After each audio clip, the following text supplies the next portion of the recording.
ഒരു ശത്രുക്കളായി നിന്ന ആളുകള് ഫ്രണ്ട്സ് ആയാല് ലൈക് ഭയങ്കര ക്ലോസ് ആയി മാറും. അങ്ങനെയുണ്ട്. ഇപ്പം എന്റെ ഇതിന് മുമ്പത്തെ കുറെ ഫ്രണ്ട്സ് ആണെങ്കിലും അവർ ഇപ്പം ഗേൾസ് ആണെങ്കിൽ പോലും ആദ്യമേ ഇവളേതാ ആ ഒരു മൈൻഡിൽ നിന്ന ഗേൾസ് ഒക്കെ ആയിട്ട് ഞാൻ പിന്നെ എന്ത് ചെയ്ത് ഭയങ്കര ക്ലോസ് ആയത്. ആ ഒരു ഇത് വെച്ച് നോക്കുമ്പോൾ എനിക്ക് സിജോ ചേട്ടനും ലൈക് നമ്മൾ ജഡ്ജ് ചെയ്തിട്ട് അതും നമ്മൾ ഫ്രണ്ട്സ് ആയാല് നമ്മൾ ആ ഒരു ജഡ്ജ്മെന്റ് കംപ്ലീറ്റ്ലി ഒഴിവാക്കി നല്ലൊരു ഫ്രണ്ട്സ് സോണിലേക്ക് അത് പോകും. അതെനിക്ക് തോന്നിയിട്ടുണ്ട്.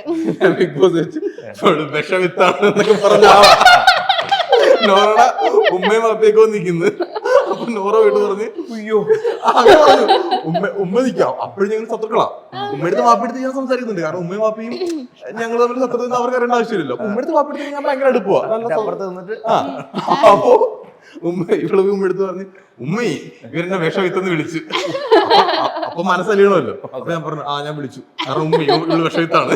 അവിടെ വെച്ച് ഞാൻ പറഞ്ഞു ഞങ്ങൾ തമ്മിൽ വിട്ടുകൊടുക്കുന്ന അത്ര തയ്യാറല്ല. അത്രയ്ക്കും മറ്റേ ഇതിലാണല്ലോ അല്ലേ. അതിനകത്ത് വെച്ചിട്ട് കാരണം അവര് നമ്മളെ കാണിക്കുന്ന ഫുട്ടേജ് വെച്ച് നോക്കുമ്പോഴത്തേക്കും എന്തൊക്കെയോ അത് തോന്നില്ല അവിടെ വെച്ചിട്ട്. പക്ഷെ പുറത്തിറങ്ങിയപ്പോഴേക്കും മനസ്സിലായത് അതൊന്നും എല്ലാ സംഭവങ്ങൾ എന്തൊക്കെ വേറെ കുറെ കാര്യങ്ങളൊക്കെ ഉണ്ട്. അതൊക്കെ വിട്ടു.